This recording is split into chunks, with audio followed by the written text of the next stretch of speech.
नमस्कार दोस्तों। आप सभी का एक बार फिर से स्वागत है हमारे YouTube चैनल पर, जहां हम आपको प्रेरणादायक और ज्ञानवर्धक कहानियां सुनाते हैं जो आपके जीवन को सकारात्मक दिशा देने में सहायक होंगी।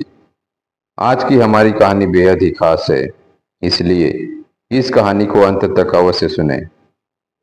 यह कहानी है राजा हरिश्चंद्र की। राजा हरिश्चंद्र की कहानी भारतीय संस्कृति में सत्य, धर्म और त्याग का प्रतीक मानी जाती है। यह एक प्रेरणादायक गाथा है जो दर्शाती है कि एक सच्चा व्यक्ति अपने सिद्धांतों के लिए कितना भी बड़ा कष्ट क्यों न सहन कर ले, वह अपने धर्म से कभी पीछे नहीं हटता। बहुत समय पहले अयोध्या नगरी में सत्यवादी राजा हरिश्चंद्र का शासन था। वे सूर्यवंश के एक महान राजा थे। वे सत्य और धर्म के मार्ग पर चलने वाले अत्यंत न्यायप्रिय और दयालु राजा थे। प्रजा उनके राज्य में अत्यंत सुखी और सुरक्षित थी। राजा हरिश्चंद्र की पत्नी का नाम था तारामती और उनके पुत्र का नाम था रोहिताश्व। राजा का जीवन सादगीपूर्ण और धर्म प्रधान था। वे रोज ईश्वर की पूजा करते थे और किसी भी कीमत पर झूठ नहीं बोलते थे। एक दिन ऋषि विश्वामित्र ने राजा हरिश्चंद्र की सत्यनिष्ठा की परीक्षा लेने का विचार किया। उन्होंने राजा से स्वप्न में आकर कहा कि उसने यज्ञ के लिए दान देने का वचन दिया है और अब वह दान मांगने आया है। राजा हरिश्चंद्र ने स्वप्न में दिया गया वचन भी सत्य माना और ऋषि से कहा कि वे जो चाहे मांग सकते हैं। विश्वामित्र ने भारी दान की मांग की, पूरे राज्य सहित। हरिश्चंद्र ने बिना किसी झिझक के अपना पूरा राज्य ऋषि को सौंप दिया और अब उनके पास न तो कोई संपत्ति रही, न ही कोई साधन। लेकिन राजा ने धर्म को नहीं छोड़ा। राजा हरिश्चंद्र अपनी पत्नी और पुत्र को साथ लेकर वन की ओर चल पड़े। रास्ते में ऋषि विश्वामित्र फिर प्रकट हुए और कहा कि दान के साथ दान की राशि दक्षिणा भी देनी होगी।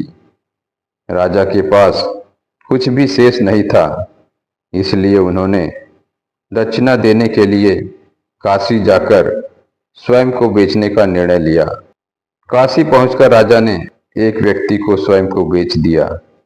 वह व्यक्ति राजा को स्मशान घाट पर कार्य करने के लिए ले गया, जहां राजा का कार्य था मृत शरीरों का अंतिम संस्कार करवाना और कर वसूलना। तारामती भी अपने पुत्र रोहिताश्व के साथ एक ब्राह्मण के घर दासी बन गई। इस प्रकार एक राजा का पूरा परिवार अलग अलग स्थानों पर दासों का जीवन जीने लगा, परंतु सभी ने कभी भी धर्म का मार्ग नहीं छोड़ा। एक दिन तारामती का पुत्र रोहिताश्व एक सांप के काटने से मर गया। वह रोते बिलखते अपने मृत पुत्र को लेकर स्मशान पहुंची। वहां राजा हरिश्चंद्र शव की पहचान नहीं कर सके, क्योंकि बहुत समय बीत चुका था और वे दोनों एक दूसरे को पहचान नहीं पाए। जब राजा ने शव के अंतिम संस्कार के लिए कर मांगा तो तारामती ने कहा कि वह एक दासी है और उसके पास कुछ भी नहीं है। राजा ने कहा कि कर दिए बिना शव का दाह संस्कार नहीं हो सकता। इतने में ही राजा ने पहचान लिया कि वह उनकी पत्नी है और मृत बालक उनका ही पुत्र है।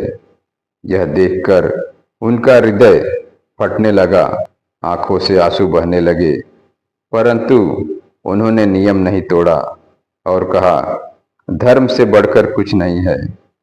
यदि कर नहीं है तो मैं अपना अर्ध वेतन इस शव के लिए दूंगा।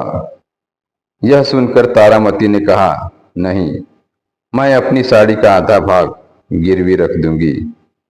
दोनों की यह सत्य और धर्म के लिए अटल भावना देखकर सारा ब्रह्मांड हिल गया। उसी क्षण आकाशवाणी हुई और देवताओं सहित ऋषि विश्वामित्र प्रकट हुए। उन्होंने राजा हरिश्चंद्र की सत्यनिष्ठा और धर्म पालन से अत्यंत प्रसन्न होकर उन्हें आशीर्वाद दिया। ऋषि ने कहा, यह सब एक परीक्षा थी। तुमने धर्म का मार्ग कभी नहीं छोड़ा, इसलिए तुम्हें पुनः तुम्हारा राज्य, सम्मान और पुत्र प्राप्त होगा। देवताओं ने रोहिताश्व को जीवित कर दिया। राजा को उनका राज्य और धन लौटा दिया और पूरा परिवार पुनः एकजुट हुआ।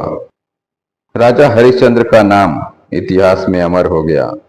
वह एक ऐसे राजा थे जिन्होंने सत्य, धर्म और ईमानदारी के मार्ग को जीवन की हर परिस्थिति में अपनाया। उन्होंने यह सिद्ध कर दिया कि सच्चे इंसान को कोई भी शक्ति डिगा नहीं सकती, चाहे वह कितना भी बड़ा संकट क्यों न हो। राजा हरिश्चंद्र की कहानी हमें सिखाती है, सत्य का मार्ग कठिन हो सकता है, परंतु अंत में विजय उसी की होती है। धर्म और ईमानदारी का पालन करना जीवन का सर्वोच्च कर्तव्य है। त्याग और धैर्य से बड़ी विपत्ति को पार किया जा सकता है। यह कहानी आज भी भारतीय संस्कृति में सत्य बोलने और नैतिक मूल्यों को समझाने के लिए सुनाई जाती है। राजा हरिश्चंद्र जैसे महान व्यक्तित्व विरले ही होते हैं, जिनकी निष्ठा और आदर्शों की गाथा सदियों तक लोगों को प्रेरणा देती है। वीडियो अगर अच्छी लगी हो तो लाइक करें और हमारे चैनल को सब्सक्राइब करें। धन्यवाद। जय हिंद, जय भारत।